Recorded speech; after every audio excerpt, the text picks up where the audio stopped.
व्यवहारिक नूतनवर्षे भवताम् अस्यां कक्षायां सर्वेषाम् अन्तेवासिनां छात्राणां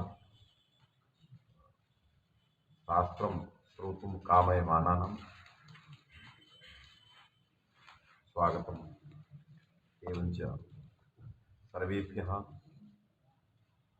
अध्ययनकुर्वद्भ्यः छात्रेभ्यः अन्तेवासिभ्यः आशीर्वचांसि अस्माभिः प्रदीयन्ते। यद् इदं नूतनवर्षम् अस्माकं सर्वेषां महते कल्याणाय भवेत् इत्यहं भगवन्तं विश्वनाथं पराम्बां च अनुदिनं कामये। किञ्च वयं सर्वेपि कामयामहे यदस्माकं सर्वेषाम् अस्मिन् वर्षे यत्किमपि लक्ष्यम् अस्माभिः मनसि निर्धारितं, यत्किमपि सङ्कल्पितं, तस्य सर्वस्यापि सङ्कल्पितस्य कार्यस्य यथाशीघ्रं सिद्धिः यथा स्यात् तदर्थं भगवन्तं प्रार्थयामहे।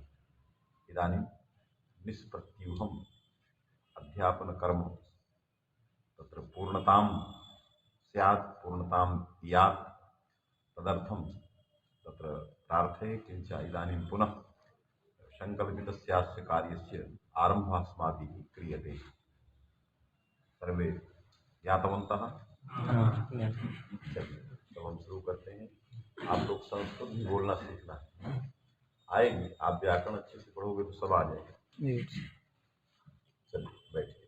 हाँ, मुखनासिका वचनो अनुनासिकः। मुखनासिका वचनो अनुनासिकः इदं सूत्रं गतदिने मया किमपि व्याख्यातं, लेकिन मुखेन सहिता मुखसहिता, लेकिन स चासौ नासिका च मुखनासिका तया वचनः मुखनासिका।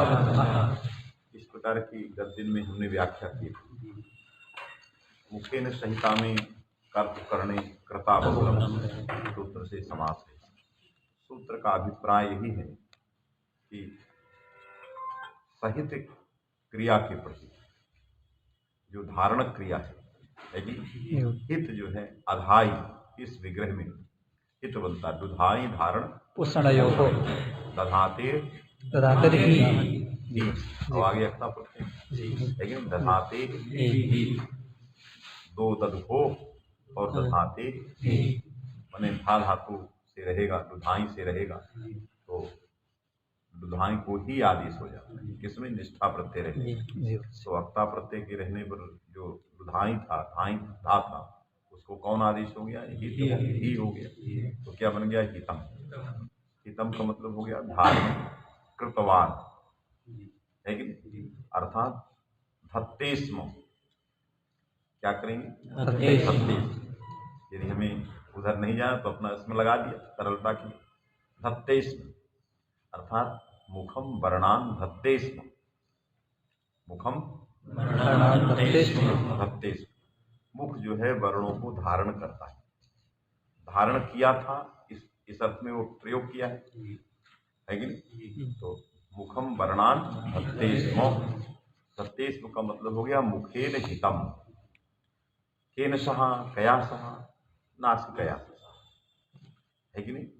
नासिकया सह मुखम वर्णान धत्तेस्म है कि नहीं? नासिका के साथ वर्णों को धारण करता है, वास्तविक नहीं। तो इसलिए सा चासौ नासिका, मुख सहिता चासौ, तो धारण करने वाले मुख के साथ हमें नासिका को लेना है, वास्तविक नहीं। तो नासिका तभी आएगी जब वो नासिका मुख के साथ रहेगी। तो इसलिए समास जो है, साहित्य जो है, जो तद्धित कौन कह रहा था उस दिन, कौन तद्धित है क्या नहीं, कौन कह रहा था? तो संदेह किसी ने किया था, और क्या किए थे स्मरण नहीं जाता। हाँ, तो हाँ, हितेन सह, तो उसका हित में ही अन्वय है, सहित के हित में ही रखे, कोई क्षति नहीं।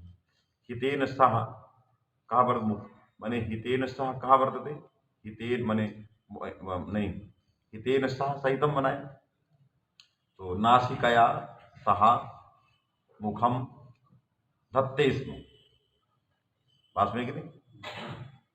नासिकया सह मुखम वर्णान धत्तेस्म माने मुखेन हितम, उसका तात्पर्य है मुखे हितम। सह किसमें लगा हुआ है, सह पदार्थ किसमें विवक्षित है, नासिका से।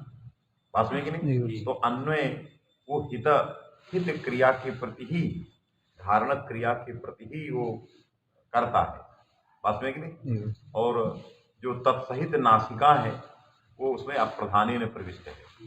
जैसे पुत्रेण सह पिता गच्छति, तो गच्छति का कर्ता पिता ही है, पुत्र उसमें लगा हुआ है कि नहीं? जो उपदेन उसमें संबंधी के रूप में लगा हुआ, तो नासिका मुख का संबंधी है, उसके साथ वो भी धारण करता है, लेकिन वो परंपरा है, वो उसमें अप्रधान है। जैसे पुत्र भी जाता है, पिता भी जाता है, लेकिन अकेले नहीं, पुत्रेण सह पिता गच्छति। तो नासिका सह मुखम वर्णान धत्तेश, इसलिए धत्तेश में माने हितम, हितम का जो कर्तृत्व है वो मुख के पास है कि नहीं? तो इसलिए चूंकि नासिका में भी इसलिए सहित लगा दिया, तो हमें हितम से ही लेना है। और हितेन सह सहितम, ये तद्धित कैसे हो गया? तो समास हो गया, हितेन सह वर्तते, है कि नहीं? जैसे भिन्न होता है, निर्भिन्न होता है। अरे निर्भिन्न के साथ भी समास है, नखैर भिन्ना और नखैर ग्रहणे गतिकारक पूर्वस्या, तो तदधिकस्या भी ग्रहण, समास का भी ले लिया। हित से सहित ये समस्त है।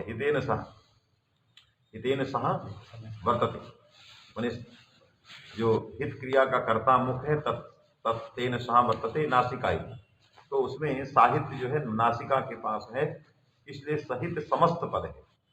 क्या है? सहित। जब समस्त हो गया तो उसके बाद सु आ गया, तो वो भी जब उस जिसके साथ समास है वो अव्यय है, द्योतक है, और उसका वाचक कौन है?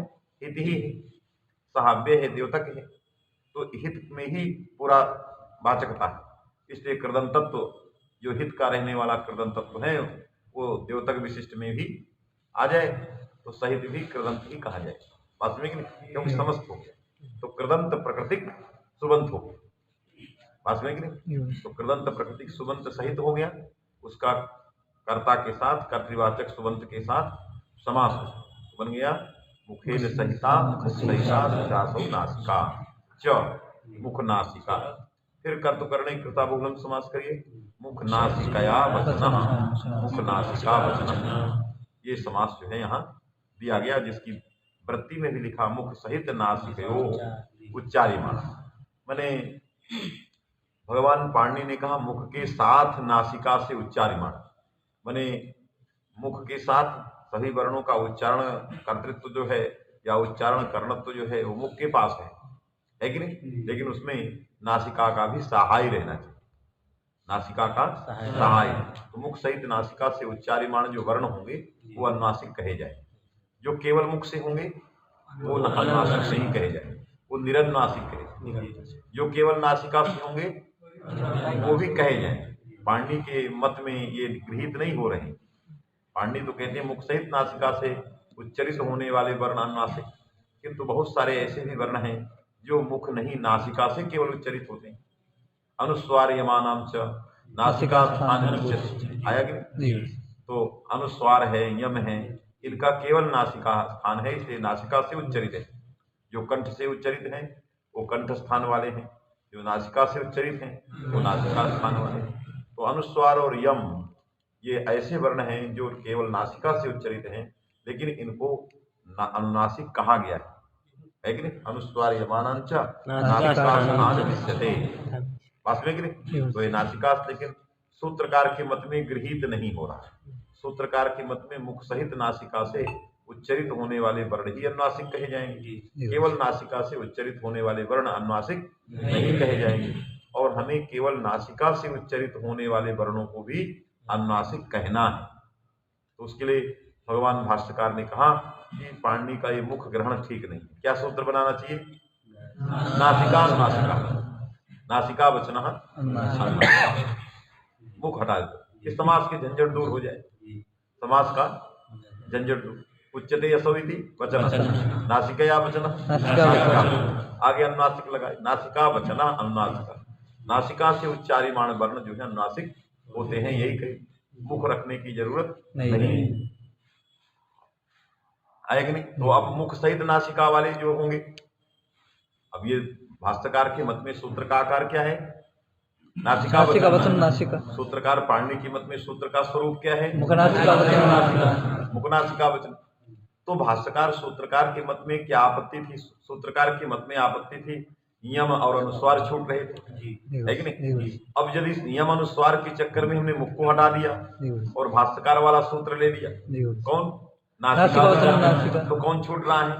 जो मुख सहित नासिका, मुख सहित नासिका वाली छूटे। जैसे यम गण न, है कि नहीं? ये नासिका च चकारात और भी अन्य स्थानों से भी उच्चरित है वास्तविक, ये छूटेंगे। तो जो यम गणना जो है, यम गणना नाम नासिका च चकारात तत्तद वर्ग के भी स्थान लिए जाते हैं। तो यम गणना ये मुख सहित नासिका से है कि नहीं? लेकिन मुख सहित नासिका से है तो नासिका से भी तो है। ये तो अधिकम प्रविष्टम न तद्धानी है। अरे मुख उसमें ज्यादा हो गया है तो हो जाने दीजिए, नासिका है कि नहीं? भाष्यकार ने पूछा यदि मैं ये सूत्र बना दूं नासिका वचन, तो यम अनुस्वार तो आ ही गए।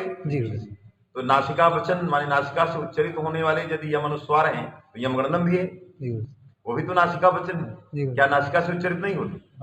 और अधिक से उच्चरित होते तो होने दीजिए, है कि नहीं? मैंने आपसे कहा कि मुझे 10 रुपए दिए और आपके पास 100 रुपए थे, तो मुझसे क्या लेना देना कि आपके पास 200 है कि 5? मुझे अपने 10 से मतलब है, जो मुझे चाहिए वो तो है कि नहीं?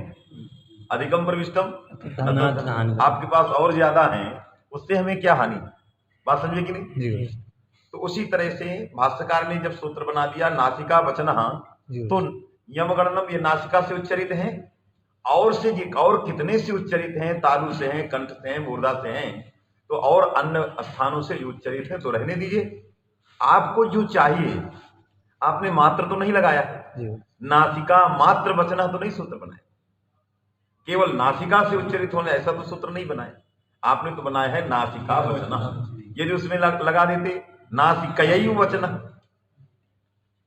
यदि ऐसा लगाते नासिकयु ये उकार से व्याख्या करते नासिका से ही, तभी होता कि भाई इसमें मुख ज्यादा है, कंठ तालु ज्यादा है, कंठ है ज्यादा है, यम गणनम, तो ये नहीं लिए जाते वास्तविक नहीं। लेकिन ये उकार गर्भ वहां समास तो आपने किया नहीं, आपने कहा नासिकया वचन, नासिका से उच्चरित होने वाले। तो नासिका से उच्चरित होने वाले यम गणनम, मुख सहित जो नासिका से उच्चरित होने वाले वो नासिका से भी उच्चरित होने वाले, है कि नहीं? जैसे कोई बीज के तल्ले में रहता हो, है कि नहीं? किसी मकान के बीच के तल्ले में रहता, बीच का तल्ला माने नीचे भी है और ऊपर भी है।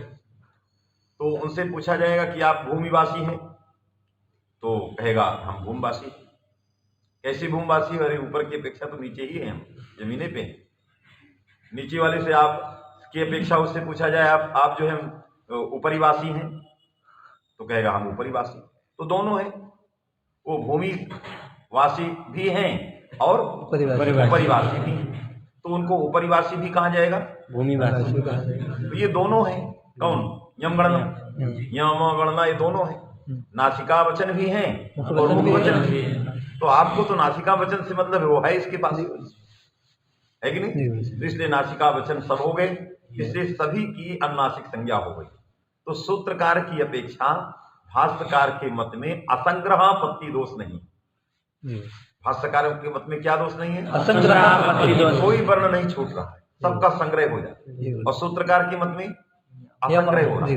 किसका असंग्रह हो रहा है? यम गणना माने यम अनुस्वार, ये छूट रहे, क्योंकि वो मुख सहित नासिका से उच्चरित नहीं।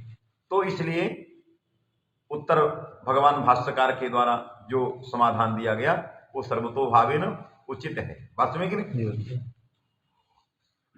नासिका वचन आ गया, नासिका वचनो अनुनासिका इत्येव सूत्रम न्याय्यम कार्यम इति भाष्यकारा, ऐसा भाष्य। तो न्याय खंडन कर, मुख ग्रहण के खंडन में न्याय का प्रयोग है प्रासादवासी न्याय। उसको आप लोग समझ लीजिए, उसको क्या कहते हैं? प्रासादवासी न्याय। प्रासादवासी न्याय, ये इस न्याय के बल पर हटाया, लोकन न्याय, लोक में देखा तब मुख को हटाया। ऐसे नहीं कह दिया मुख ग्रहणम न कार्यम, संसार की विधा को देखने के बाद कहा मुख ग्रहणम न कार्यम। प्रासाद, प्रासाद कहते हैं बड़ी भारी बिल्डिंग को। जैसे आपके पास ये बिल्डिंग है, इसको प्रासाद, एक तल्ले वाले को प्रासाद नहीं है कि नहीं? प्रासादो देव भूभुजाम। हाँ, तो जो एक तल्ला, जिसके पास एक तल्ला बना के रह रहा है एक कोठरी, वो प्रासाद नहीं, अट्टालिका। जो बड़ी भारी अट्टालिका है उसको क्या कहते हैं? प्रासाद कहते हैं। हम प्रासाद में रहे, है कि नहीं? प्रासादवासी। तो कई तल्ले की जो बिल्डिंगें हैं उसको हम प्रासाद कहते, बड़ी बड़ी अट्टालिकाएं। तो प्रासाद में 3 तल्ले का हम इन्होंने कल्पना किया, 3 तल्ले का प्रासाद है। उसमें केचन भूमौ वसंती, केचन ऊपरी वसंती, केचन मध्य वसंती। तो भूमौ वसंती भूमिवासिना, है कि नहीं? सर्वथा ऊपरी वसंती ऊपरी ऊर्ध्ववासिना, और मध्य वाले उभयवासिना, मध्यवासिना नहीं उभयवासिना। ये 3। तो उभयवासी जो होंगे वो भूमि ग्रहणेनापि गृह्यन्ते और ऊर्ध्व ग्रहणेनापि गृह्यन्ते। जो बीच में रहने वाले लोग हैं वो भूमिवासी भी कहे जाएंगे और ऊर्ध्ववासी भी कहे जाएंगे। जो नीचे रह रहा है उसकी अपेक्षा वो ऊर्ध्ववासी, जो और ऊपर रह रहा है उसकी अपेक्षा वो भूमिवासी, है कि नहीं? तो उसको क्या कहते हैं? उभयवासी। तो 3 प्रकार के व्यक्ति हो गए निवास करने वाले, भूमिवासी, उभयवासी और ऊर्ध्ववासी, है कि नहीं? जो ऊर्ध्व रहे। ऊर्ध्ववासी केवल ऊर्ध्व ग्रहणेन गृह्यते, ऊर्ध्ववासी को भूमिवासी नहीं कह सकते, है कि नहीं? केवल ऊर्ध्व ही रहेंगे। और जो सबसे नीचे उसको उपरिवासी नहीं कहेंगे। जो बीच वाला है उसको हम दोनों कह सकते हैं, भूमिवासी भी कह सकते हैं, ऊर्ध्ववासी, जिससे वो उभयवासी। तो वो भूमि ग्रहणेनापि गृह्यन्ते, जो भूमि में रहते हैं उनसे भी गृहीत होंगे और जो ऊपर रहते हैं उनसे भी गृहीत है, क्योंकि उभय। उसी प्रकार भाष्यकार ने कहा ये वर्ण भी है। केचन मुख वचना, केचन नासिका वचना, केचन उभय वचना। 3 प्रकार के वर्ण भी है कि नहीं? जैसे केचन भूमिवासिना, केचन उभयवासिना, केचन उपरिवासिना, ऊर्ध्ववासिना। उसी तरह केचन नासिका वचना, केचन मुख वचना, केचन उभय वचना। वासिना न कहो, वचना, है कि नहीं? वो वासी है, ये उच्चारित हो रहे हैं, बाची है कि नहीं? वो बासी है, बाची। हाँ, बाची है कि नहीं?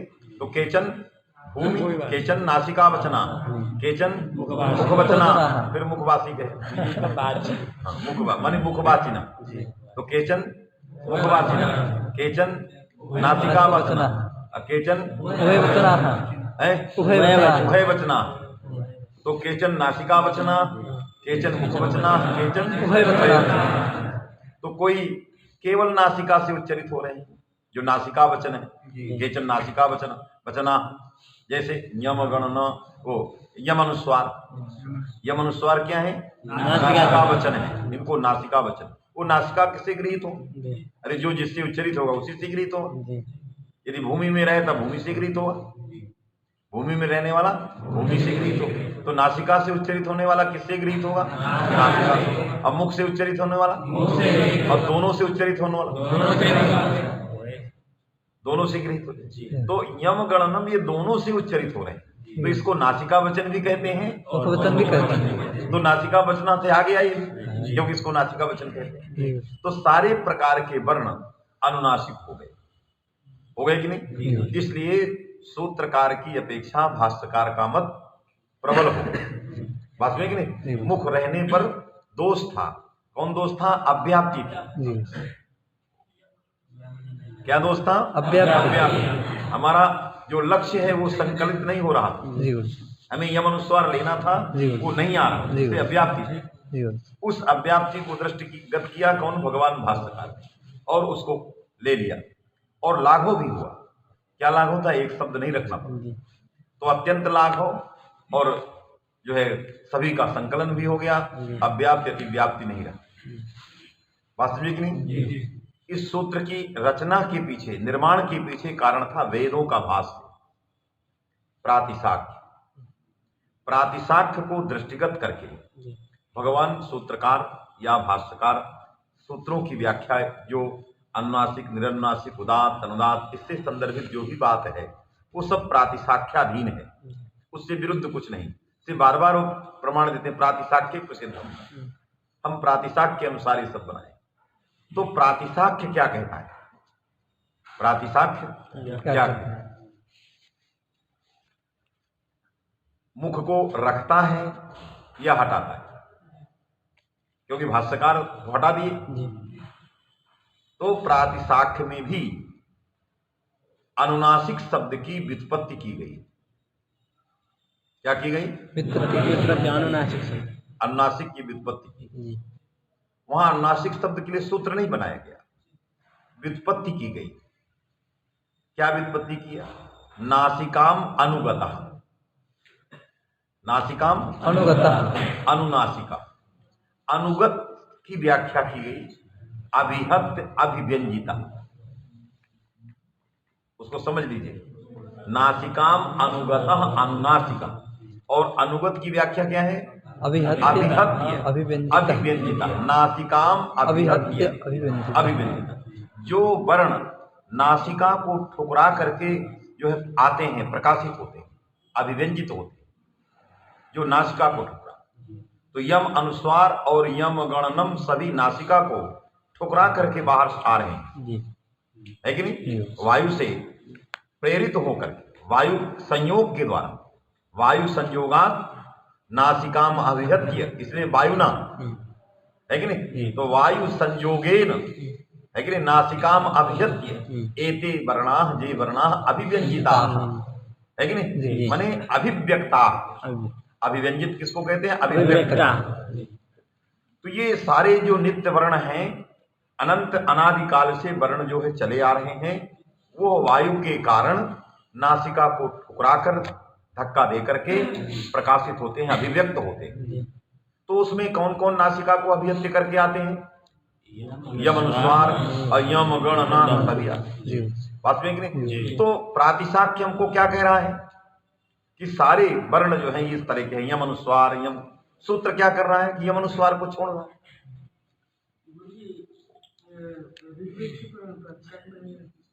अब ये तो हम नहीं कह पाएंगे महाराज, ये ऋग्वेद, हम ऋग्वेद आज तक देखे ही नहीं। माने आप हमसे क्या नहीं बोलेंगे, ऋग्वेद हम माने एकाध कांड कहीं कोई ले आया हो और पूछने की, मेरे पास ऋग्वेद है ही नहीं, जरूरत नहीं पड़ी मुझे। नहीं, आप लीजिए, हमको दीजिए, हमें ऋग्वेद के अंदर उदासीन शब्द खोजना है। ये मेरे मस्तिष्क में बहुत पड़ा हुआ था। महाराज जी का कहना है कि ऋग्वेद माने वेदों में उदासीन संप्रदाय पर काम करना, तो शीर्षक तो बना पड़ा हुआ है। कुछ मंत्र हमें मिले हैं ऋग्वेद के, वो मंत्र किसी अन्य के द्वारा संकलित किए गए थे, उनको मैंने ढूंढा है। लेकिन अब हमें उनको मिलाना चाहिए कि उन्होंने जो संकलित किया वो ठीक ठाक है कि नहीं। तो वो ऋग्वेद में कहाँ कहाँ कैसे हैं, यजुर्वेद में कहाँ है, इसमें कहाँ है, इस प्रकार का सब। तो हमने वेद लेने की बात की, लेकिन जब वैदिकों से पूछा कि ऋग्वेद का कितना भाग है, तो बहुत कांड बताए। तो पहले तो हमें समझ में ही नहीं आया किस कांड को खरीदें, बहुत सारे कांड हैं उसमें, हैं। तो आप लीजिए ऋग्वेद, फिर हमें भी दिखाइए।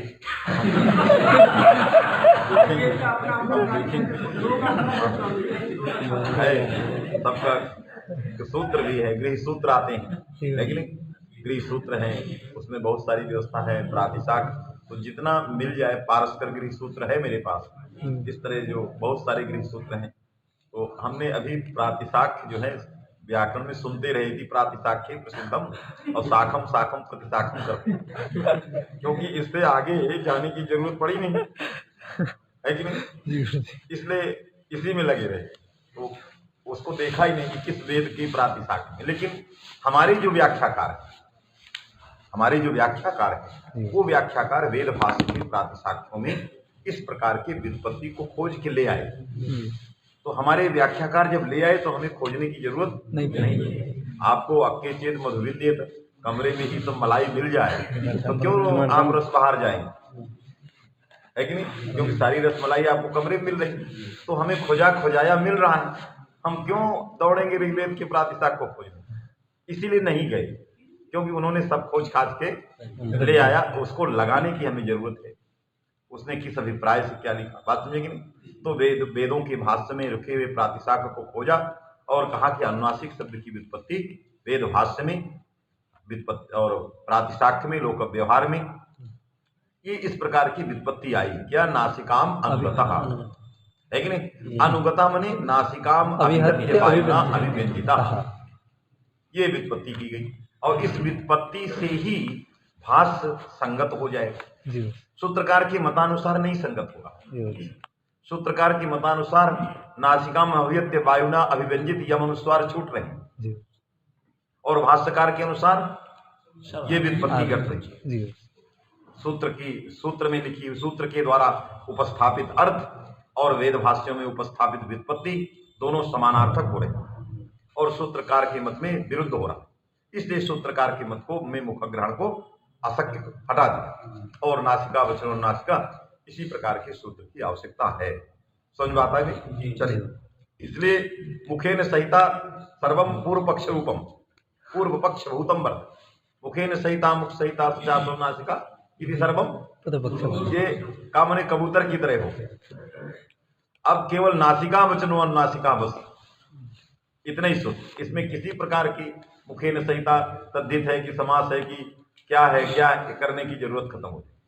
ये सरलता कर दिया था, बात में कि नहीं। चलिए, मुख सहित नासिक उच्चार्य माणो, मुख सहित नासिकया है, ठीक मुख सहित नासिक योच्चार्य माणो। हाँ ठीक है, नासिकयोच्चार माने आप गुण संगीत कार्य पढ़ रहे हैं, है कि नहीं। संगीत हो अलग अलग करेंगे। मुख सहित नासिकया उच्चार्य माणो, जब दूसरे को सुनाना है तो एकदम थोड़ा जहाँ जरूरत है वहां तोड़ देना, है कि नहीं। ये आपको आ जाएगी। ये बांचने वाले को स्वयं मालूम होता है कि मुझे कहाँ अलग करना है, कहाँ जोड़ना है, क्योंकि हमारी सामने जनता बैठी है। यदि हम सबको जोड़ के करेंगे तो आगे समझने वाले विद्वजन समझ ही नहीं पाए, क्योंकि उनको प्रयास करना पड़ेगा क्या, तोड़ने के लिए। तो इसलिए कहते हैं कि बांचने वाले वक्ता को बहुत निपुण होना चाहिए। पारायण करने वाला प्रवचन करने वाले से श्रेष्ठ होता है, क्योंकि वो ज्ञात्वा बदति, वो एक एक चीज को जान के पाठ करता है, और जो जान के नहीं पाठ करता वो अशुद्ध करता है। बहुत सारी अशुद्धियां हो जाए, असंकलित अनगिनत अशुद्धियां हो जाए। इसलिए उसको जानकारी होना चाहिए। अभी मैं भागवत पाठ किया तो मैंने संकलन किया कहां कहां अशुद्ध छपा है, तो कम से कम नहीं 70 शब्द मैंने निकाले जिनमें छपा प्रूफ रीडिंग अशुद्धि है। कहीं विसर्ग नहीं होना चाहिए, वहां विसर्ग छप गया, है कि नहीं। महामना कई जगह छाप दिया, क्योंकि और जगहों में विसर्ग लगा तो इसमें भी लगा डाला, बात में कि नहीं। महामना विसर्ग, महामना महामनसौ महामनस रूप चलते। तो ऐसे बहुत सारे मैंने वहां ठीक किया, लेकिन पुस्तक दूसरे की वही रह गई, हमारा काम तो वहीं का था। तो वो ये मैंने पुस्तककार के ने जो उसने उसका देखा उसको ठीक नहीं देखा। तो इसलिए कहाँ हमें विच्छेद करना है, कहाँ हमें दोनों को जोड़ना है, ये स्वतः ज्ञान हो जाएगा, आप घबराइए नहीं। मुख सहित नासिकया उच्चार्य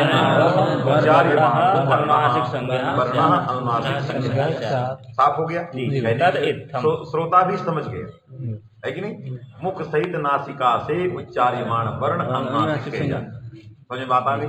तद इत्थम, तद इत्थम अ ई उ री एसाम वर्णानाम, तद इत्थम माने सर्वम संकलय्य, उकालो ह्रस्व अच ह्रस्व दीर्घ यहाँ से लेकर और यहाँ तक तदित्थम है कि नहीं।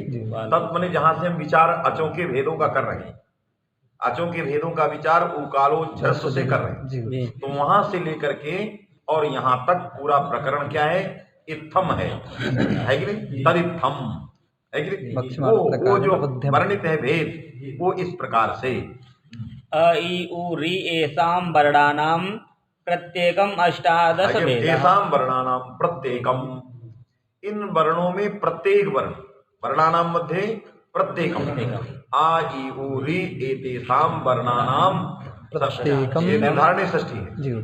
एतेषाम वर्णानाम जिसे कहते हो अचाम मध्ये यो अंत्यः, उसी तरह एतेषाम वर्णानाम मध्ये प्रत्येकम, इन वर्णों के मध्य में प्रत्येक वर्ण है कि नहीं? क्या कितने भेद हैं उसके? अष्टादश भेद हो गए, क्योंकि हमें ह्रस्व के 6 भेद मालूम हो गए।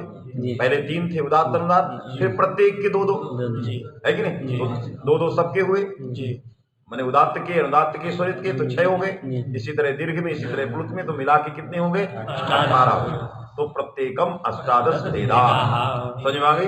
अर्थात आ ई उ री, ये जो अच हैं ये सब 18 भेद वाले हो गए। जी बात में कि नहीं? अनंत स्वर हो गए, जो स्वरों की संख्या अनंत हो गई। जहां हम 9 गिनते थे या स्वरा 1 जो गिनते थे, उसकी अपेक्षा अकेले एक ही 18 मिलेंगे। बात समझे कि नहीं? बहुत स्वर हो गए। चलिए, लृ वर्णस्य द्वादश तस्य दीर्घाभावात् लृ वर्णस्य द्वादश द्वादश द्वादश क्या लिखा है? द्वादश द्वादश इतना ही लिखा। आगे तस्य दीर्घाभावात् द्वादश द्वादश तो लृ वर्णस्य द्वादश भेदा, है कि नहीं? लृ वर्णस्य द्वादश मतलब लृ वर्ण के 12 भेद। तो ये वृत्ति भट्टोजी दीक्षित ने बनाया लृ वर्णस्य द्वादश तस्य दीर्घाभावात्। इस वृत्ति में एक चीज छूट गई। इस वृत्ति में क्या छूटी? कहा लृवर्ण में एक विशेषण देना चाहिए, विवृतस्य लृवर्णस्य, विवृतस्य लृवर्णस्य द्वादश तस्य दीर्घाभावात्। ये वृत्ति लिखना चाहिए, विशेषण देना चाहिए। विवृत प्रयत्न वाला जो लृवर्ण है उसके 12 भेद, जो विवृत प्रयत्न वाला नहीं है। मध्य 2 लकार, अभिताज भक्ति जो ये लृ है, एक लृ है नृसिंह की तरह। एक लृ क्या है? नृसिंह की। नृसिंह माने न पूरा मनुष्य न पूरा पशु। अरे नृसिंह क्या है? न नर न पशु, दोनों मिला के, न पूरी तरह से, क्योंकि न पशु से मरेंगे और न मनुष्य से मरेंगे। ऐसा वरदान मांग लिया कि मुझे कोई मनुष्य मार न सके। उसने और कहा पशु भी न मार सके। अब झंझट आ गया, तो विलक्षण रूप धारण कर, माने जातस्य ध्रुव मृत्यु, कितना भी मानो, है कि नहीं? उसने कहा हमें कोई नर न मार सके, तो बंदर मार दिया। कहीं ना कहीं से वो पकड़ मरना ही है। आप कितना अपने अमरता के लिए कितना भी प्रयास करो, मरना ही है कि नहीं? तो भगवान नृसिंह अवतार हो गए। न नृ माने न सिंहा, इसलिए भागवत में लिखा न मृगः, ऐसा श्लोक भी है, न मृगन न मानुषम। ये सप्तम स्कंद है, मोहन भागवत पढ़ रहा है। न मृगम न मानुषम, निषेध किया, न मृगम न मानुषम। ये मृग भी नहीं, मृग कहते हैं पशु को, कहते हैं मनुष्य रूपेण मृगाश्चरन्, कहते हैं ना मनुष्य रूपेण मृगाश्चरन्। तो मृगा माने ये मृग नहीं, मृग माने पशु। ये तो एक पशु लोगे तो और चरण थे सब। इसलिए मृग माने पशु, तो न मृगम, ये नरसिंह जो है मृग भी नहीं है और न मानुष, न मानुष भी। उसी तरह एक लृ ऐसी है न अच न व्यंजन, एक लृ ऐसी भी है न अच है उसमें पूरी तरह से, न व्यंजन ही है। ऐसी जो लृ है उसका प्रयत्न क्या है? ईसत स्पृष्ट प्रयत्न है। कौन प्रयत्न है?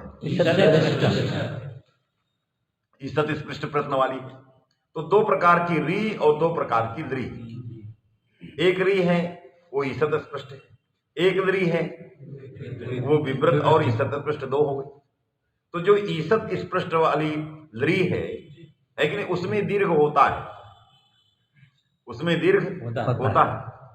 कहते हैं लृत सवर्णे लृवा, आगे वार्तिक बनाते हैं लृत सवर्णे लृवा। हाँ, लृत पड़े रहते, सवर्ण लृ माने द्विमात्रिक लृ होता है, दीर्घ लृ होता है। तो कैसी होती है? बीच में 2 लकार रहते हैं, बीच में 2 लकार, तो आधा आधा लकार माने आधी आधी मात्रा है। तो इसकी आधी मात्रा, इसकी आधी मात्रा, तो कितनी हो गई? एक। और अभिता अजभक्ति, चारों तरफ से अच का लेप लगा हुआ। अजभक्ति अच के समान कहने वाला, अच भी नहीं लेकिन अच के सदृश है, मात्रा उसकी एक है। अब वो अचों का धर्म है कि नहीं? कहने के लिए अमुक का भक्त है, उसके साथ हमेशा रहे, उसका अवयव है। तो अचों का वो अवयव है अजभक्ति, इसलिए उसको अजभक्ति कहे। तो वो अच सदृश है, अर्थात अच ही है। केवल इतने नहीं है, भक्ति इसलिए लगाया गया क्योंकि वो अकारादि चांद समुदाय में आता नहीं, बात में कि नहीं, तो इसलिए वो अजभक्ति है, उसकी एक मात्रा है। मध्य में दो व्यंजन लकार हैं, उनकी आधी आधी मात्रा है, तो आधी आधी मात्रा एक मात्रा ये हो गई, और चारों तरफ से जो अजभक्ति लगी है उसकी एक मात्रा हो गई, तो दोनों को मिला के एक लृ बन गया। न वो व्यंजन है पूरी तरह से, न वो पूरी तरह से मने अच है, तो न मृगम है न मानस, नृसिंह भवत। ऐसी जो लृ है उस लृ का ईसद स्पृष्ट प्रयत्न होता है कि नहीं, उसमें दीर्घ होता है। तो कैसे आपने अवच्छेदन कह दिया, त्रिवर्णस्य द्वादश तस्य दीर्घा भाव, अरे इसमें दीर्घ रहता है, बात में कि नहीं, इसलिए क्या लिखना चाहिए, विवृतस्य त्रिवर्णस्य, विवृतस्य त्रिवर्णस्य द्वादश। विवृत प्रयत्न वाली जो त्रिवर्ण है कि नहीं, विवृत प्रयत्न वाली बने विवृत अचः स्वरा, अब है कि नहीं, विवृतम ऊष्मणाम स्वराणाम, जो स्वर है उनका विवृत प्रयत्न होगा, शुद्ध स्वर वाली। ऐसी जो लृ है अखंड है, वो लृ विवृत प्रयत्न वाली है, उसमें किसी प्रकार का दीर्घ नहीं होता। इसलिए इस वृत्ति में इतना जोड़ के लिखना है, विवृतस्य दीर्घा भावा। समझ बात आ गई, ये इसमें जोड़ देना। इसलिए जब आप शेखर पढ़ोगे तो बहुत छोटी सी बात, लोग उस पर ध्यान नहीं देते हैं। वहां लिख दिया है निर्वर्णस्य की प्रतीक लेके लिखा विवृतस्य शेषा, लिख कहा इसमें विवृत छूट गया है, शेषा माने अवशेष है, बचा हुआ छूट गया। तो लोग कह देते हैं विवृत से छूट गया, आगे बढ़ जाते हैं। अरे वो क्या छूटा है, क्यों छूटा, ये इतनी बड़ी बात क्यों लिख रहा है वो, बात में कि तो इसीलिए लिख रहा है कि आगे के ग्रंथ से विरोध हो जाए। आगे का ग्रंथ निर्वर्ण में दीर्घ बता रहा है, आगे का ग्रंथ जो है निर्वर्ण में किसका ग्रंथ, स्वयं भट्टोजी दीक्षित का ग्रंथ। जब आकाश सवर्ण दीर्घा की व्याख्या करेंगे तो लिट सवर्ण दीर्घा में दीर्घ दीर्घ का व्याख्यान करते हैं, यहां कहते हैं दीर्घ होता ही नहीं। तो उत्तर ग्रंथ में दीर्घ का विधान, पूर्व में जो है दीर्घ का विधान नहीं, तो उत्तर ग्रंथ में विरोध होगा। उस विरोध को हटाने के लिए इन्होंने लिख दिया विवृतस्य शेषा, है कि नहीं। तो जब विवृतस्य कहेंगे तो उत्तर ग्रंथ में विरोध नहीं है, क्योंकि उत्तर ग्रंथ किस लृ का वर्णन कर रहा है, ईसद स्पृष्ट प्रयत्न वाली लृ का वर्णन कर रहा है। ये किस लृ में हम दीर्घ के अभाव की बात कर रहे हैं, विवृत प्रयत्न वाली लृ की बात कर रहे हैं। अतः दोनों ग्रंथ के विषय भिन्न भिन्न हो गए, अतः जो है विरोध नहीं, वास्तविक नहीं। वो शेखर इसी इधर जा रहा, तो उसको ये समझ के लिखना है। छोटी छोटी चीजें बहुत ऊपर बहुत बारीकी से लिखी हुई है। चलिए, एचाम अभी द्वादश, एचाम अपि जैसे विवृत प्रयत्न वाली लृ में द्वादश हैं, उसी प्रकार एच में ए ओ आई औ ये भी द्वादश है कि नहीं, क्योंकि इनमें ह्रस्व नहीं, क्योंकि ये सभी द्विमात्रिक होते हैं। ए ओ आई ओ सभी क्या हैं, द्विमात्रिक हैं, इसलिए ह्रस्व की आशंका ही नहीं है, अतः ये भी द्वादश है। तुल्यास्य प्रयत्नम सवर्णम, तो ये अचों का पूरा एक प्रकरण था, है कि नहीं, अचों का पूरा प्रकरण। पहला प्रकरण क्या पढ़ाए हम, ये माहेश्वराणी से यदि आपको प्रकरण बताना पड़ेगा कि मैंने क्या पढ़ा, तो पहले प्रत्याहार साधक प्रकरण, वो सारी चीजें प्रत्याहार साधक थी, है कि नहीं। दूसरा अच भेद निरूपण प्रकरण, दूसरा प्रकरण जो हमने पढ़ाया कालो से लेके यहाँ तक, एचाम अपि द्वादश तेषां ह्रस्वा भावा तक, ये पूरा प्रकरण क्या हुआ, अचभेद निरूपण प्रकरणम, प्रत्याहार निरूपण प्रकरणम, अचभेद निरूपण प्रकरण। अब सवर्ण साधक प्रकरण है कि नहीं, सवर्ण का साधक अर्थात बहुत सारे ऐसे सूत्र हैं जो सवर्ण से घटित हैं, जैसे अकस सवर्णी, अणुत सवर्ण से, बहुत सारे ऐसे सूत्र हैं जिनमें सवर्ण है। तस्य सवर्णस्य कोऽर्थः, सवर्ण पदस्य अर्थः कहाँ, तो सवर्ण पद के शक्ति का ग्राहक प्रकरण, शक्ति बोधकम प्रकरण, है कि नहीं। पारिभाषिक जो सवर्ण पद है, तत्तद विधि सूत्रों में आया हुआ जो सवर्ण पद है, तस्य सवर्ण पदस्य अर्थ निर्धारकम शक्ति ग्राहकम वा प्रकरणम, वास्तविक नहीं। तो ये अचों के जो भेद हैं उन भेद बताने के बाद उन्हीं अचों में सावर्ण को व्यवस्थित कर रहा है कि नहीं। तो अच संबंधी सावर्ण्य व्यवस्थापकम प्रकरणम, ये तीसरा प्रकरण। वास्तविक नहीं, तो इस तरह से भी हम प्रकरणों की रचना प्रकरण हम बना सकते हैं। तो सावर्ण व्यवस्थापकम माने सवर्णत्व को व्यवस्थित करने वाला प्रकरण है। उसका सूत्र है तुल्यास्य प्रयत्नम सवर्णम। तुल्यास्य प्रयत्नम ये प्रथमांत है और सवर्णम ये भी प्रथमांत। तुल्यास्य प्रयत्नम वर्ण को कहते हैं। यदि हम पूरे पद के को विवेचन करें तो किन नाम तुल्यास्य प्रयत्नम वर्णम, और वर्ण नपुंसक पुल्लिंग दोनों में प्रयोग होता है कि नहीं। वर्णम चाक्षरे इत्यमरः कहीं कहीं लिखा आता है कि नहीं। वर्णम चाक्षरे इत्यमरः, अब जो अमरकोश रटे होंगे वो ढूंढेंगे। तो वर्णम चाक्षरे माने वर्णम, वहां कोश में वर्णम लिंग वर्णम लिख रहा है, और वर्ण किसके लिए, ब्राह्मण क्षत्रिय वैश्य शुक्लादि के लिए, ब्राह्मण क्षत्रिय वैश्य आदि के लिए वर्ण ये कोश कह रहा है।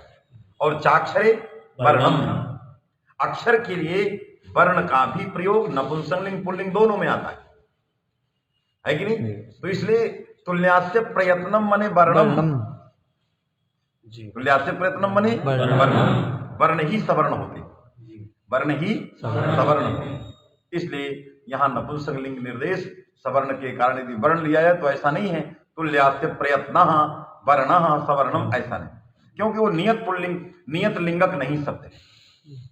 वर्ण जो है यदि नियत लिंगक होता गंगा की तरह जी, तो हम उसमें लिंग का परिवर्तन नहीं कर सकते थे।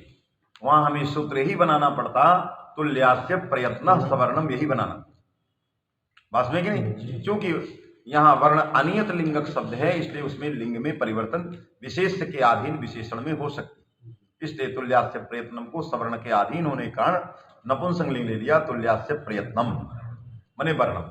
जो तुल्यास्य प्रयत्न वर्ण होते हैं वो सवर्ण होते हैं। कौन है ऐसे वर्ण जो तुल्यास्य प्रयत्न से गृहीत है कि नहीं। तो इसके अंदर तुल्यौ है और आस्य प्रयत्नौ है कि नहीं। तुल्यौ आस्य प्रयत्नौ है कि नहीं। यस्य, यस्य माने यद्वयस्य, क्योंकि अकेले क्या सवर्ण रहे, अकेले कैसे सवर्ण रहे, सवर्ण तो दो के बीच में चाहिए।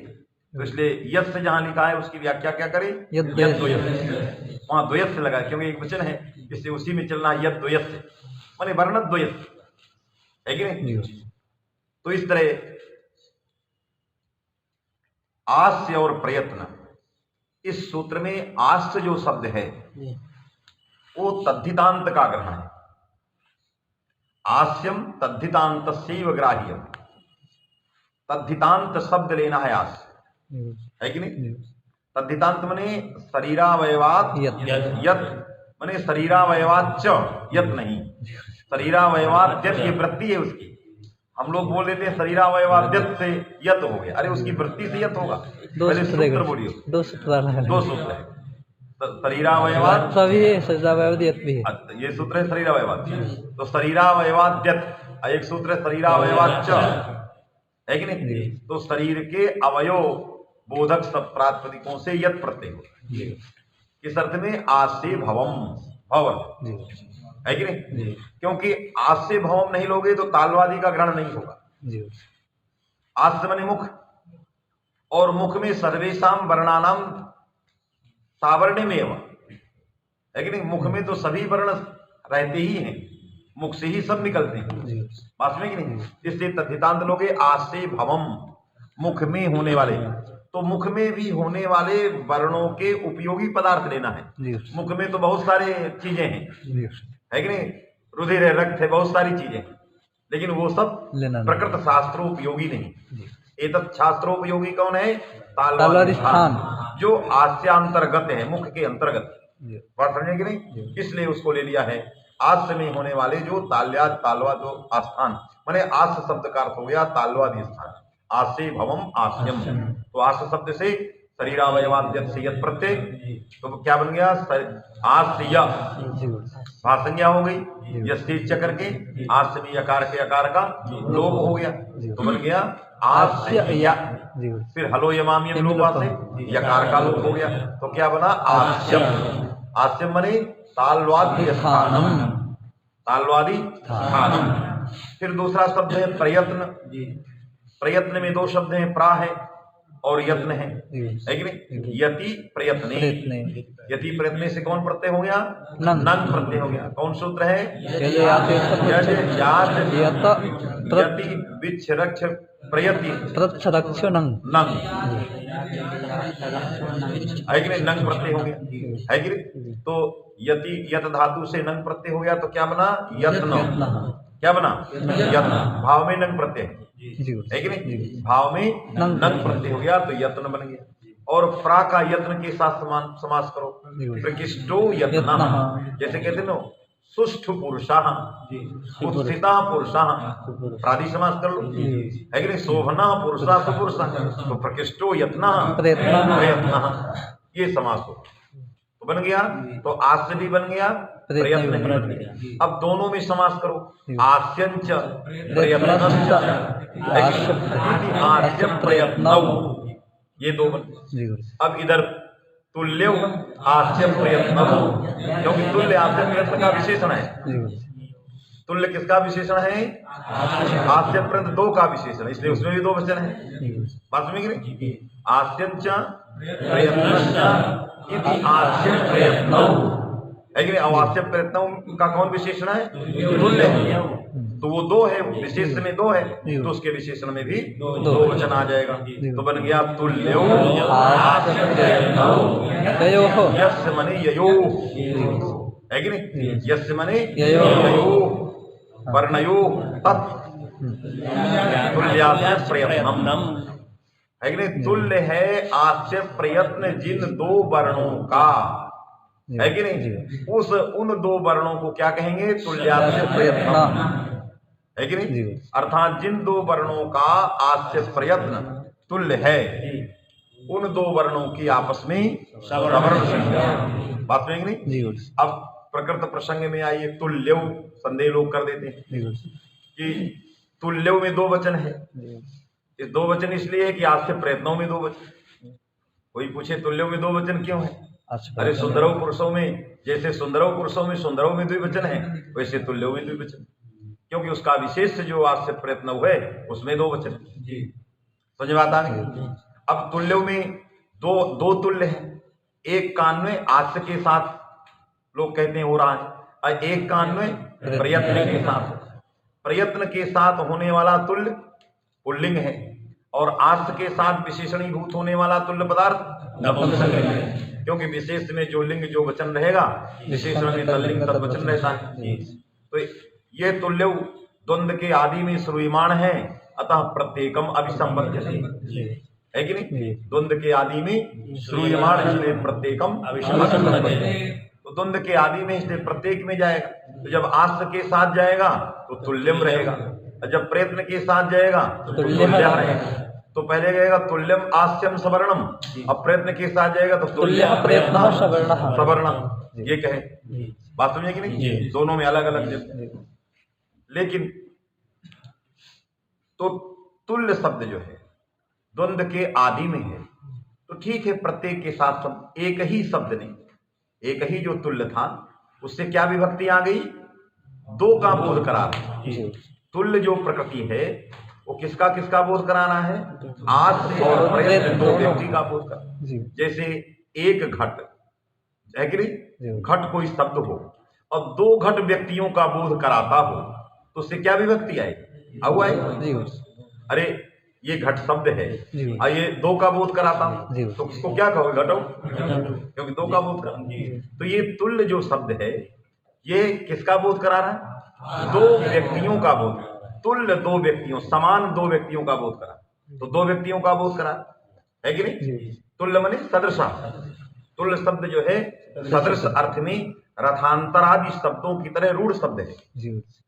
यद्यपि व्युत्पत्ति की जाती है तुलया संमितम तुल्यम ये व्युत्पत्ति की जाती है। जी गुरुजी। तुलया सम्मितम। सम्मितम, सम्मितम तुल्यम, जी गुरुजी। नववयो धर्म तुल्य उसमें आता हुआ। जी गुरुजी। लेकिन इस व्युत्पत्ति का सदृश के साथ कोई घटती उठती नहीं। जी गुरुजी। व्युत्पत्ति तो अक्षराणाम ओहिनी भी की जाती है, लेकिन सेना के साथ इस व्युत्पत्ति का कोई मतलब नहीं रहता, क्योंकि हमें सूत्रों को लगाना है। हमें सूत्र को लगाना है तो हमें दो भागों में बांटना पड़ेगा। ये तुल शब्द है, तुला शब्द है, और ये यत प्रत्यय है, ये सूत्र के लगाने के लिए। लेकिन वहां न यत प्रत्यय का कोई अर्थ है, न कोई प्रकृति का अर्थ है, अपितु उसका जो समुदायार्थ रूढ़ है वही उसका अर्थ। न अक्ष का अर्थ है, न मोहिनी का अर्थ है। समास तो हो गया अक्षरा मोहिनी, लेकिन उस समास में प्रत्येक का कोई अर्थ नहीं है। इसलिए ऐसे जगहों में जहां समास या कोई वृत्ति होती है वहां अवयवार्थ का सर्वथा परित्याग होता है कि नहीं? वहां अवयवार्थ नहीं रहता। लेकिन जहां इस तरह का नहीं है, वहां कहीं कहीं नहीं, जैसे राजपुरुषा में समास करते हो, यहाँ अवयवार्थ भी है, अवयवार्थ भी है कि नहीं, और समुदायार्थ भी है। अवयवार्थ में अलग अलग है और समुदायार्थ में मिलके। वहां केवल मिलके, वहां केवल माने प्रकृति प्रत्यय से भिन्न एक अतिरिक्त अर्थ है। जैसे कहते हो रथंतर, तो अन्य रथा रथंतरम, अन्य रथा रथेन तदति है कि नहीं? तो अन्य रथा रथंतरम ये प्रयोग कर, भिन्न रथ ऐसा अर्थ नहीं है। रथंतरम सामवेद की किसी ऋग विशेष का, ऋचा का ऋग का नाम रथंतर है। सामवेद का कोई मंत्र विशेष है जिसको रथंतर कहते। तो रथंतर जो है ये क्या है? सामवेद के मंत्र विशेष में रूढ़ शब्द है। इसका ऐसा कोई अर्थ नहीं है भिन्न रथ, है कि नहीं? अन्य रथा इस प्रकार का कोई अर्थ नहीं है। रथेन तरति, रथेन तरति है कि नहीं? इस अर्थ में भी प्रयोग नहीं, ये किसी मंत्र विशेष में रूढ़ है। उसी तरह से यहाँ तुल्य शब्द जो है सदृश अर्थ में रूढ़ है। तुल्य माने सदृशा, सदृशा अर्थात आस्य और प्रयत्न ये दोनों सदृश हो। आस्य और माने सदृश आस्य हो, सदृश वर्ण और सदृश प्रयत्न माने जिन वर्णों के आस्य प्रयत्न सदृश होंगे। बात में कि नहीं? इसलिए सदृश और सादृश्य में अंतर है। सदृश और सादृश्य में अंतर है। सदृश जब कहोगे तो अभेद है, और सादृश्य कहोगे तो अभेद नहीं है। बात समझे कि नहीं? तो यहां सदृश, तुल्य माने सदृशा, इदम आस्यम सदृशम, अयम प्रयत्न सदृशा। तो एक ही तुल्य शब्द जो है यह दो व्यक्तियों का बोध अकेले करा रहा है। कौन कौन व्यक्ति? प्रयत्न। और तो सीधे दो वचन आ गया, इसलिए तुल्यंच तुल्यश्च ये कहने की क्या जरूरत थी? बात समझी कि नहीं? एक शब्द व्यक्तिद्वयम बोधयति, क्योंकि अत्रापि तौल्यम, अत्रापि तौल्यम, तुल्यत्व, तुल्यत्व माने सादृश्य। अरे तुल्य माने सदृश, अतुल्यत्व माने सादृश्य। तो तुल्यता तो दोनों में बैठी। ये तुल्यत्व, जैसे कहते हैं सुंदरा पुरुषा में सौंदर्य कहाँ बैठा है? तो तुल्यवास्यम कहोगे तो तौल्य कहाँ बैठे? तुल्य प्रयत्न में तौल्य वहां बैठे। तो तुल्यत्व दोनों में एक है, भिन्न भिन्न कोई तुल्यता नहीं है। बात में कि नहीं? तो तुल्यत्व यहाँ प्रवृत्ति निमित्त दोनों का एक है। दो व्यक्तियों का प्रवृत्ति निमित्त एक है, वो क्या है? तुल्यत्व। तो जहां पर एक प्रवृत्ति निमित्तक कोई शब्द होता है वो अकेले उसी से नाना अर्थों का बोध करा देता है। बस भी कि नहीं? उसमें एक शेष या इसकी जरूरत ही नहीं है। वो शब्द शक्ति स्वभावात शब्द प्रयोगादेव, बस में कि नहीं? जहां प्रवृत्ति निमित्त भिन्न भिन्न होते हैं, जहां नाना प्रवृत्ति निमित्त होते हैं, बात समझे कि नहीं? जहां प्रवृत्ति निमित्त में भेद होता है वहां पर जो है आप नाना शब्दों का प्रयोग प्राप्त होता है प्रवृत्ति निमित्त के भेद से। प्रवृत्ति निमित्त के भेद से अर्थ में भेद होता है। बात समझे कि नहीं? तो जहां नाना प्रवृत्ति निमित्त होते हैं वहां नाना अर्थ होते हैं, और उन अर्थों के उपस्थापन करने के लिए नाना शब्दों का प्रयोग प्राप्त होता है। तो नाना शब्दों का युगपत एक काल में प्रयोग न हो जाए, उसके लिए आपको नपुंसकम अनपुंसकेन तमाम सब लगाना पड़ता है कि नहीं। इसलिए इसमें ऐसा नहीं कि तुल्यंच तुल्यश्च कहें तो कहो कि तुल्यम ये नपुंसक है और तुल्य ये अनपुंसक है, तो नपुंसकम अनपुंसकेन है कि नहीं। एक नपुंसक और एक अनपुंसक के साथ जब कोई माने वृत्ति करेंगे, समास प्रति या द्वंद्व प्राप्त होगा, वहां एक शेष हो जाएगा, और एक शेष होने पर नपुंसकम शिष्यते है कि नहीं। अन्य तरस्याम विकल्पेन सच एकवत, तो एक बार नपुंसकम शिष्यते एकोद भाव अन्य तरस्याम है तो तुल्ये और नहीं तो तुल्यम। तो तुल्ये आस्य प्रयत्न यस्य ययोः यद्वयस्य इयं व्युत्पत्ति ही अयम समासः कार्यः इति अपास्ता।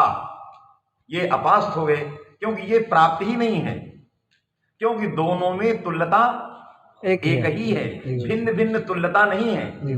जैसे कहेंगे एते सदृशा, तो इसके अंदर सादृश्य, इसके अंदर सादृश्य भिन्न भिन्न नहीं है। मैंने कहा सर्वे छात्राः सदृशा सन्ति, ये सभी समान हैं, तो इसकी समानता भिन्न भिन्न है। यदि इनकी समानता अलग अलग हो गई तो सर्वे समाना कैसे हो गई, बात में कि नहीं। ये व्यवहार में आता है। इसलिए आस में रहने वाला सादृश्य तुल्यता और प्रयत्न में रहने वाली तुल्यता भिन्न नहीं। तो तुल्य पद से उपस्थापित होने वाला जो तौल्य है वो एक है। कितने भी तुल्याः पुरुषा संति, हजारों पुरुषों में रहने वाला तुल्यत्व तो एक है। तो जब एक ही तुल्यत्व है तो तुल्यत्व के एक रहने से वो नातुल्यत्वेन एक ही शब्द नाना तौल्य विशिष्ट व्यक्तियों को उपस्थापित कर देगा। तो जब नाना व्यक्तियों को उपस्थापित कर सकता है तो इसने यहां तुल्यत्वेन दो व्यक्तियों को उपस्थापित कर रहा है, तो तुल्य शब्द से सीधे क्या आ गया, अब आ गया। तो ये व्युत्पत्ति ही नहीं करना चाहिए, तुल्यंच तुल्यश्च बदतो व्याघात, सीधे तुल्य शब्द से वो आया। इसलिए मैंने तुल्य से शुरू नहीं किया ग्रंथ। मैंने कहा आस्त क्या है, प्रयत्न क्या है, फिर आस्यंच प्रयत्नश्च आस्य प्रयत्न बताया, फिर सीधे जोड़ दिया तुल्य आस्य प्रयत्न। क्योंकि हमने कहा पुरुषश्च पुरुषश्च पुरुषश्च, नाना पुरुष व्यक्ति हैं, पुरुषश्च पुरुषश्च पुरुषश्च पुरुषा, फिर बाद में जोड़ दिया सुंदरा।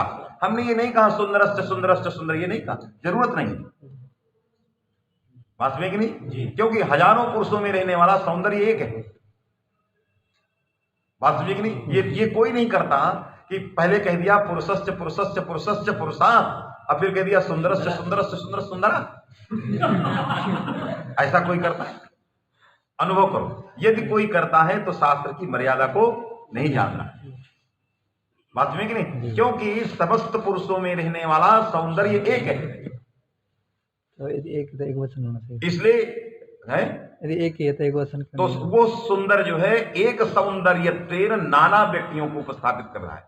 सकृत उच्चरित सौंदर्य विशिष्ट यावत व्यक्ति सबका उपस्थापन अकेले एक शब्द कर रहा है, तो क्या आएगा, एक वचन आएगा कि द्विवचन आएगा, बहुवचन है, बोलो तुम्ही, बहुवचन है कि नहीं। सौंदर्य के लिए नहीं विभक्ति आ रही, विभक्ति किसके लिए आ रही है, व्यक्ति के लिए आ रही है। सुंदर शब्द, सकृत उच्चरित सुंदर शब्द, यावत सौंदर्य विशिष्ट पदार्थ हैं सबको उपस्थापित कर रहा है, तो सुंदरा पुरुषा, बात में कि नहीं। क्योंकि सर्वेषाम पुरुषाणाम वर्तमानम यत् सौंदर्यम तत्समानम एकमेव, बात में कि नहीं। इसलिए प्रमाणम में एक वचन है, सर्वेषु वेदेषु प्रमाणत्व एकमेव, तो कहते हो क्या प्रमाणान, वेदा प्रमाणम, देखो वेदा प्रमाणान, नाना वेद है तो प्रमाण, अरे उनमें जो प्रमाणत्व है वो एक है, वास्तविक नहीं। तो इसलिए समस्त सौंदर्य जो है पुरुषों में है, उन पुरुषों में रहने वाला सौंदर्य जो प्रवृत्ति निमित्त है, किसका, सुंदर व्यक्तियों का, सुंदर का प्रवृत्ति, सुंदर माने पुरुष, उन पुरुषों में जो यह प्रवृत्ति निमित्त सौंदर्य है वो एक है, और पुरुषत्व भिन्न भिन्न है। एतत् पुरुष का पुरुषत्व भिन्न, एतत् पुरुष का पुरुषत्व भिन्न, इसलिए वहां पुरुषश्च पुरुषश्च पुरुषश्च है। लेकिन इस पुरुष का सौंदर्य एक, इसलिए वहां सुंदरश्च सुंदरश्च सुंदरश्च नहीं हो सकता। इसी को अर्थतंत्र कहते हैं, इसी को शास्त्र में क्या कहते हैं, अर्थतंत्र। अर्थतंत्र में एक शेष होता ही, बात में कि नहीं। तो इसलिए यहां पर जैसे क्षमयो प्रयोग करते हो, क्षमयो, क्षमा के दो शांति और भूमि, जी गुरु जी। क्षमा माने भूमि और शांति, उनका दोनों का प्रवृत्ति निमित्त एक है, तो बिना एक से इसके क्षमयो बनता है, बिना एक से इसके क्षमयो, क्योंकि दोनों भूमि और शांति में रहने वाला जो प्रवृत्ति निमित्त है वो एक है, और तद धर्मेण दो व्यक्तियों को उपस्थित कर रहा है। इसलिए आस्य व्यक्ति और प्रयत्न व्यक्ति, इन दोनों व्यक्तियों में एक ही धर्म बैठा है। वो धर्म क्या है? तुल्यत्व। तौल्य, जी गुरु जी। है कि नहीं? तो तौल्य दोनों में एक है।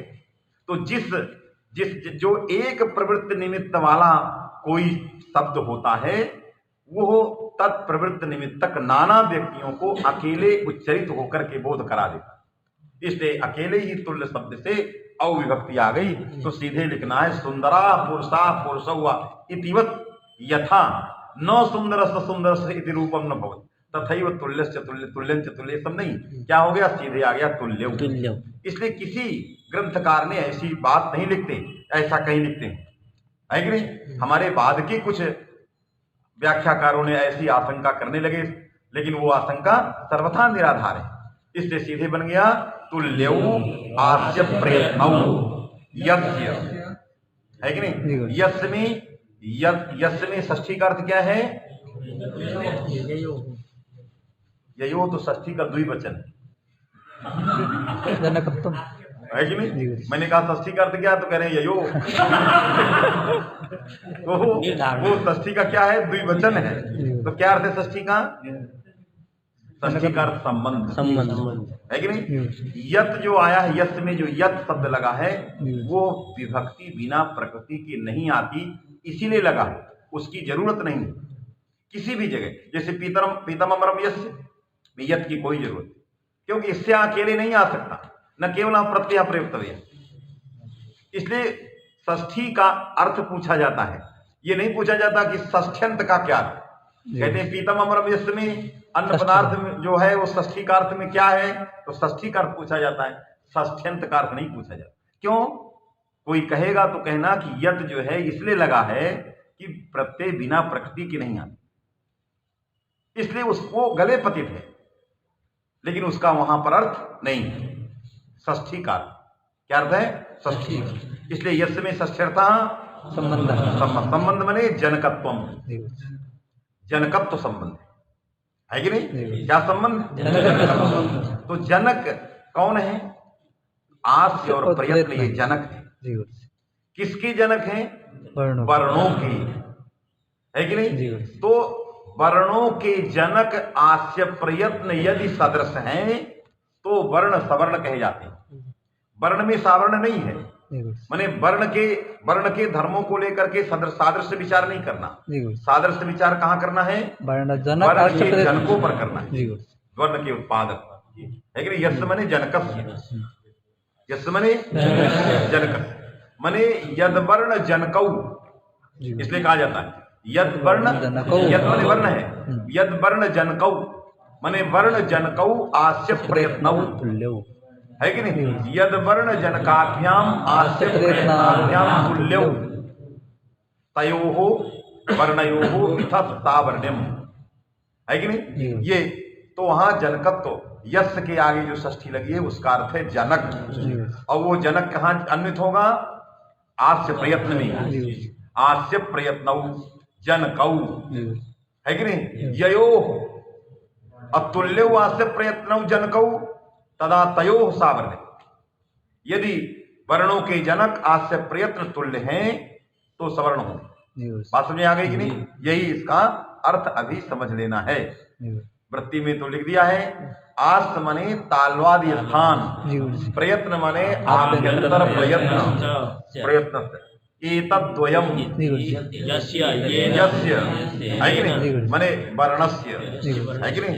एन यस्य वर्णस्य मने वर्ण जनकस्य, तो यस्य मने यद्वयस्य मने वर्ण जनकद्वयस्य, यस्य मने यद्वयस्य, यद्वयस्य मने वर्ण जनकद्वयस्य मने आस्य प्रयत्न दोनों का।